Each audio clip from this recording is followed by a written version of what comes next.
Welcome to Lecture 6. The topic this week is Business Continuity Planning. Now, Business Continuity Planning, as we would further refer to as BCP, it's a proactive planning process. That is, we take action before anything actually occurs, that ensures critical services and products that are provided by any organization continue to be provided during any disruption. So regardless of what the cause of that disruption may be, you're trying to plan ahead to ensure that your organization can continue to provide these goods and services that we have identified as critical. So the BCP would include plans, measures, and arrangements. So these plans, measures, and arrangements that would have been prepared ahead of time are intended to ensure the continued delivery of these critical services and products. So you're preparing these plans ahead of time, so should anything happen, you would be able to facilitate the continued provision of these things. A BCP also permits the organization to recover its facility, data, and assets after the disruption has occurred. So it's not only about continuation of provision of critical goods and services, but also it includes measures for recovery as quickly as possible. The BCP also identifies the necessary resources that would be needed to facilitate the above.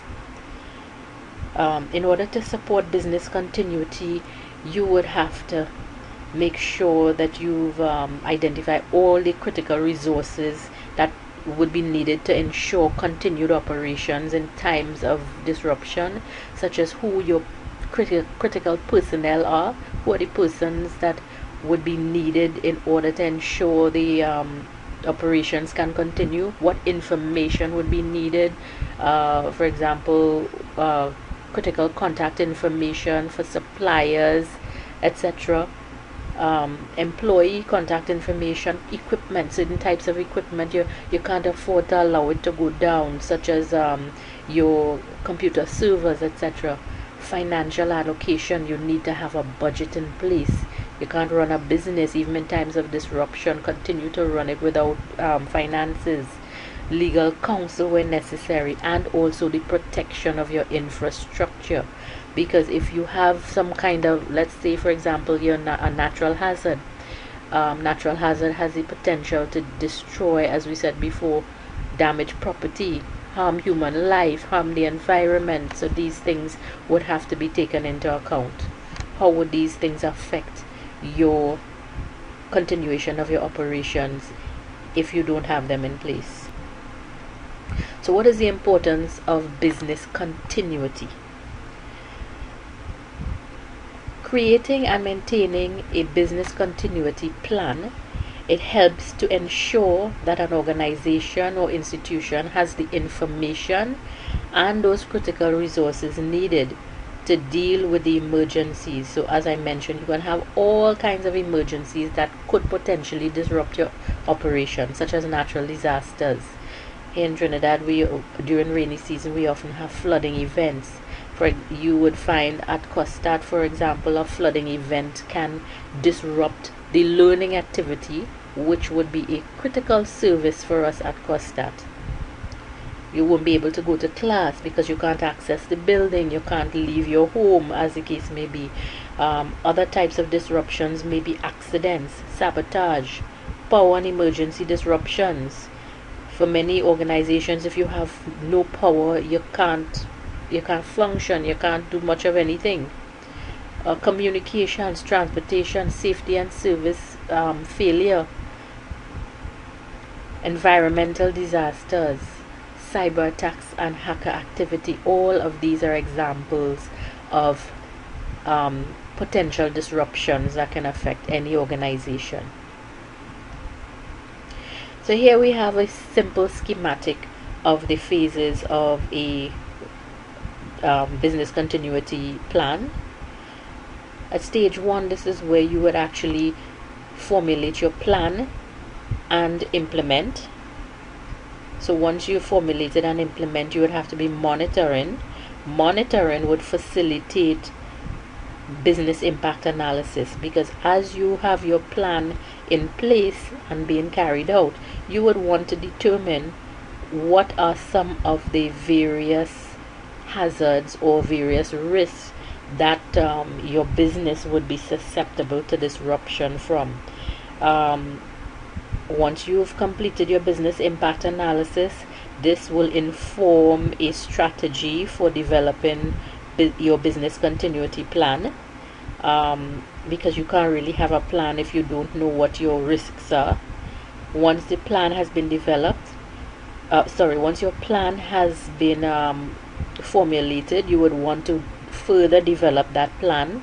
And once that plan has been developed, you want to implement and test to see if it's working. Now notice this is a continuous cycle. So with any plan or project, you find it will always be a continuous cycle, because you have to be monitoring, auditing, and improving continuously. Now, what are the components of a BCP? We're going to look at each one of these in turn. The BCP should address governance. It should include business impact analysis, plans, measures, and arrangements for business continuity, readiness procedures, as well as quality assurance techniques. Let's briefly add to governance.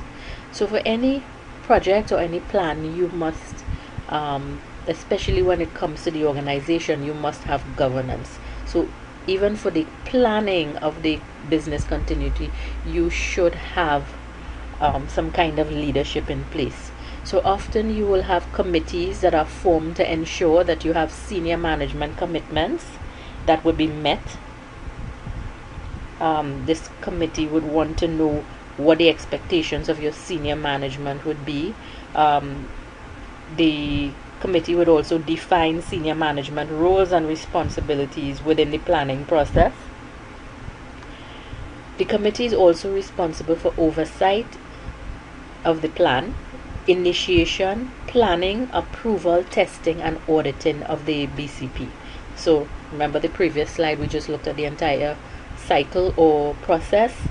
The committee will be responsible for that entire process. The committee also implements the BCP, coordinates all activities related to the BCP, approves the business impact analysis once it has been developed, oversees the creation of the business continuity plan, and reviews the results of the quality assurance activities. So this committee would perform that oversight role of the entire planning process. Now, as part of the committee, we have several positions that I would like to highlight. The first would be the executive sponsor. So the executive sponsor has the overall responsibility for the BCP committee. So this is the guy who would be heading the committee. He also elicits management support and direction. So he would be working with the managers of the organization in order to encourage their support for the BCP planning process. Because remember, this planning process cannot take place in isolation. You must be interacting with the various components of the business organization in order to facilitate a well-informed business continuity plan. The executive sponsor also ensures that adequate funding is provided to the BCP program. Now we also have the BCP coordinator. He ensures that there is senior management support for the program. He estimates funding requirements. So we know that the sponsor will actually have to access that funding for us. But how would he know how much funding is needed? The business continuity planning coordinator will have to provide him with those numbers.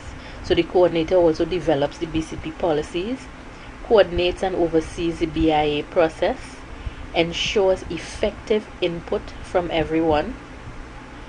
He coordinates and oversees the development of the plans and the arrangements for continuity of the operations at the organization. He establishes working groups, so those would be different teams within the committee. He also coordinates training, provides regular review and auditing of the BCP. So in other words, the BCP coordinator, this is the guy that actually develops and implements the plans. He heads the team, but over him would be the executive sponsor. Additionally, we also have a security officer. The security officer works with the coordinator to ensure that all aspects of the BCP meet security requirements of the organization. So remember, when we talk about security requirements, it can apply in so many different areas. You can be talking about physical security, you can be talking about cyber security, and all various types of security. We have the chief information officer, who collaborates also with the BCP coordinator as well as the IT specialist to plan for effective continuity of the BCP. We also have business unit representatives, and these persons provide input and assistance in performing and analyzing the results of the business impact analysis. Now, these various business unit representatives would be representatives from various departments within an organization. Now, the business impact analysis, or the BIA, identifies the mandate and the critical aspects of the organizations that need to continue to function. So for the BIA, we would need to prioritize critical goods and services that are being produced. So, as we said, we identify what these critical goods or services would be, and then we need to prioritize them. You order them or you rank them in order of importance. So we need to look at what the impact of disruption of each particular good or service that is being produced. In other words, if something were to happen and this particular function could not continue, what would the impact on your operations be? What would the impact be on your revenue loss? What is the extent of your revenue loss for this particular operation? What would be your additional expenses if you have to try to bring it back online? What would be your intangible losses? For example, you're not only looking at immediate losses. Intangible losses would be the ones that come long after, things that it's difficult for you to see ahead. So with the business impact analysis, it looks at the risk for disruption to operations and what the impact of those risks can be. Identification of risk can provide information to plan for insurance as a recovery measure.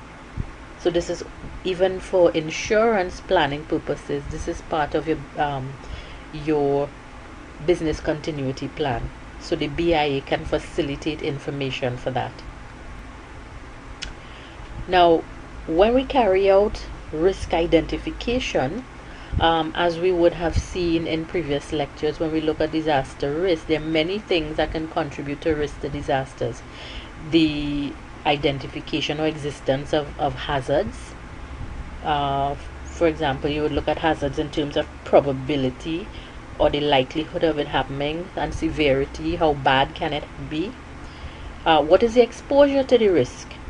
Your exposure might be as a result of defects in the building structure, or maybe large populations may increase your exposure risk. When we look at economy, poor economies, if you recall, tend to put persons or communities at more risk to disaster. Vulnerability, and also your organizational capacity. All of these factors will contribute to the calculation of risk. So we can actually calculate risk. Below we have an example of a hazard risk assessment matrix. In this matrix, we have in the left column the frequency of occurrence. So in other words, the probability is identified here in a qualitative fashion: frequent, probable, occasional, etc. And then across the top we see an example of severity. So we have a matrix here that would allow us to determine probability and severity. Now if you were to just follow with the colors, you can actually see where this matrix allows you to identify in this area. The red cells actually represent a level of risk that is considered unacceptable. In the blue areas, they are able to determine that these risks are low. So by being able to calculate risk, you can actually inform your business continuity planning process. So the business impact analysis, as mentioned before, can provide information to assist you in determining your insurance requirements. Few organizations can afford to pay the full cost of recovery after an incident has occurred. Insurance ensures recovery is fully or partially financed. Decide on threats that needs to be covered. For example, if you know that your organization is vulnerable to flooding or fires, you would want to make sure that you have insurance coverage towards those types of threats, and you want to determine how much is needed. Ranking. So information collected should be assembled and ranked. As mentioned before, you want to rank your priorities. You want to rank the issues that need to be addressed. Ranking is based on, as we mentioned before, some of the things you'd want to look at is what is the potential for revenue loss. If you have a disruption with a particular service, you would want to prioritize the service that can cause your organization the greatest revenue loss, or you want to look at the ones that you can actually bring back online as quickly as possible. You want to look at the severity of the impact. So these are the things that would contribute to your ability to rank your operations in terms of how you want to, the order in which you want to recover and pay attention. Identify your dependencies. So you'd want to identify internal and external dependencies of your critical services or products. So internal dependencies would be employee availability. You would want to know how a particular disruption, how that would be getting back online, how that would be affected by employee availability. If it's not possible for all your employees or your critical employees to be on site in order to help bring things back online, you have to address this. You want to look at your corporate assets, such as your equipment, facilities. So these would be things that can actually severely affect your operations if you have not planned properly for them. External dependencies would refer to suppliers, utilities, communications. So these are factors that are external to your organization that can actually affect your ability to continue your operations.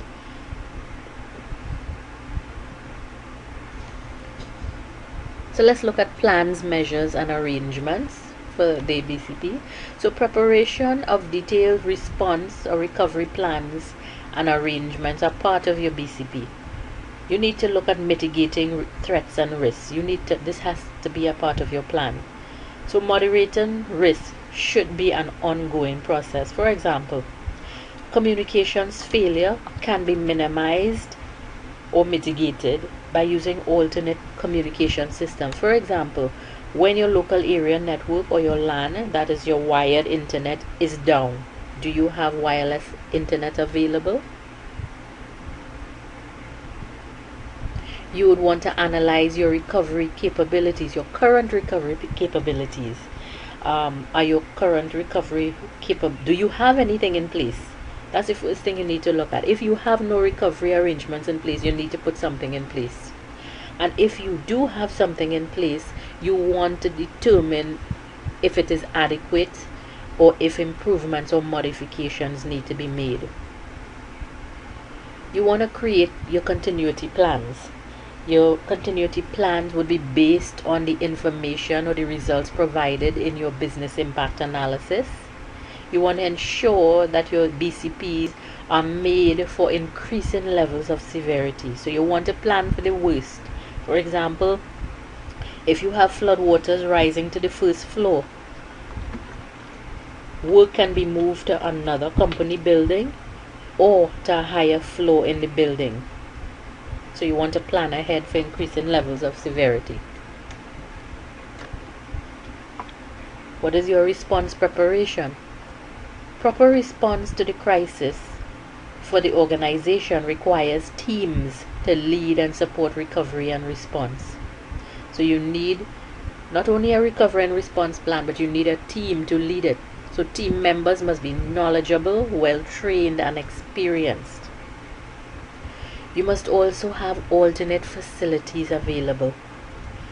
So your alternate facilities may come in 3 types. You have cold sites.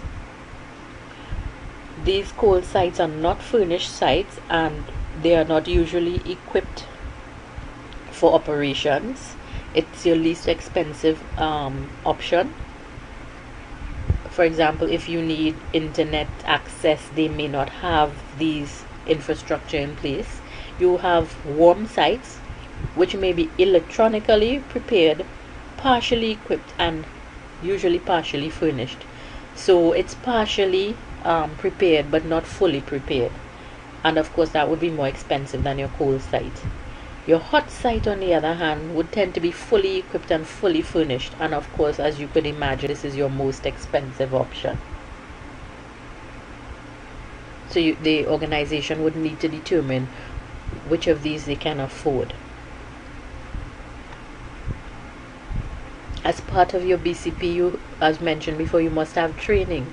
So you want to have all employees and staff briefed on the contents of your business continuity plan and ensure that they are aware of individual responsibilities. So training must be provided to all employees and all staff, so that's everyone who could be affected. And of course, you know, there will be various means by which you can conduct this training. So bear in mind, training is often usually about providing information. So you'd want to have employees with direct responsibilities trained for the tasks that they'll be required to perform and ensure that they are aware of the other team's functions. Because as we had discussed in previous lectures, the need for scheduling in times of emergencies is very important, because you don't want to have duplication of functions, you don't want to have confusion and chaos. So training is critical, and we know training can be provided in many forms. It could be formal in terms of seminars, it could be printed material, it could be any number of different types of media. Then you'd also want to have exercises. So exercises should be developed and scheduled after training. So note, exercises is actually part of the training process, but where training often provides information, exercises is a higher order of the training or the learning process. For example, we're talking about things like drills. So that is really for reinforcement of that information, where you're actually getting involved in doing. So you're not just simply passively receiving information, but now you're actually doing. And that is really to facilitate prompt and effective response to any emergency. So exercises should address the goals of the BCP. So the goals of your business continuity plan, you would have a particular expectation and certain outcomes that you would want for your business continuity plan. Objectives would be related to those goals, but a little more specific. So your objectives, they must be challenging, specific, and measurable and achievable. So you want to make sure that you can achieve those objectives, and also that you can determine if you are succeeding, hence the reason you want them to be measurable. The scope identifies the departments, organizations, or jurisdictions that would be involved. So you need to identify all the stakeholders who would be involved in any business continuity operations plan that has to be implemented. You would start with assumptions as well. For example, you assume that background information, procedures that need to be followed, and equipment are all available as part of your readiness plan. The participants' instructions must also be prepared ahead of time. Exercise narrative or description must be provided. This gives the participants the necessary background information, sets the environment, and prepares the participants for action. And also you must have communications for participants. So you want to have access to emergency contact personnel who share in the exercise process for communication in times of emergency. All this is part of your readiness plan, which is a subcomponent of your business continuity plan.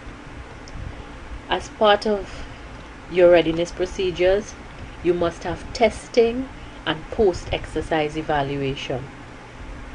So implementation of the plan should be monitored. This is your readiness procedures. It should be monitored to determine if the objectives are being met. And if objectives seem to be falling short, you must refine, modify, and begin again. Test again. At this point, I would like to ask you, please proceed to part 2 of this week's lesson.